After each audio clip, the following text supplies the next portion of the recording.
I'm Phoenix Gold, let's get to it. First thing, you're going to need to get the Pure Blood Knight's Medal, which you get from completing Varre's quest at the Rose Church. We've got a previous video on how to do that, but once you get that medal, you can activate it to appear at Mogwhyn's Palace.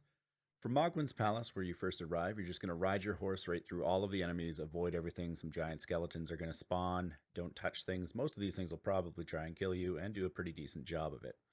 Ride all the way to this grace at the back just by following the left wall. There's a lot of items you can come and pick up later, such as there's a great blood spell in here, swarm of flies or something like that. But first thing you're going to want to do is you're going to want to grab a bow.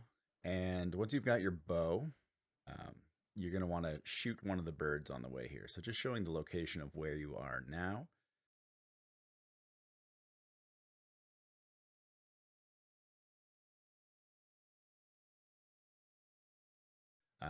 That is going to be where you start from, and then this is where you're going to head. So you're going to want to take your bow, and great thing here, you can shoot this bird. Just fire literally one arrow at this bird, and if you hit it, it will go crazy and run itself off a cliff trying to get to you. Bonus points.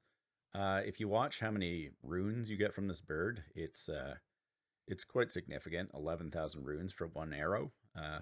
And each one of these guys in this area is also additionally worth about 2,000 runes each. So side pointer, great place for leveling up and rune farming if you're looking for quick levels.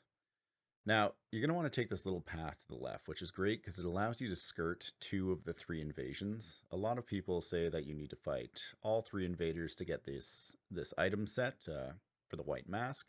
That is not true. And you'll see here, I did a version of this where I didn't kill the bird. So this is the bird that you'll shoot and will run off this cliff. But otherwise, you can just avoid the bird by waiting till it walks away and ride your horse. Now around this area, you're going to get knocked off your horse because it's going to trigger the invasion. And you'll want to fight your invasion over here so as not to get interrupted by anything else coming. So once this invader comes, you're just going to have to kill him. This is the one invader that will drop the set for you, and that's going to be how you get the white mask. So once you've done that, you'll receive the item as well as the rest of the clothing pieces they wear, which is pretty cool set, quite honestly. But yeah, that's going to give you some bonus attack power. I think it's in the realm of around 20% whenever blood loss is active nearby. So a great mask for blood builds, and you can honestly get this pretty early on. So yeah. If you're interested in knowing how to get to Mogwhyn's Palace, you can follow my other short video. That's just going to give you a brief description of how to get there early game. Essentially, you have to complete Varre's quest at the Rose Church after defeating Godric. After you defeat Godric, he'll appear at the Rose Church. So, yeah. All right. Thanks a lot. Thanks for joining us, and check out more of our videos for other tips and tricks. Phoenix Gold, out.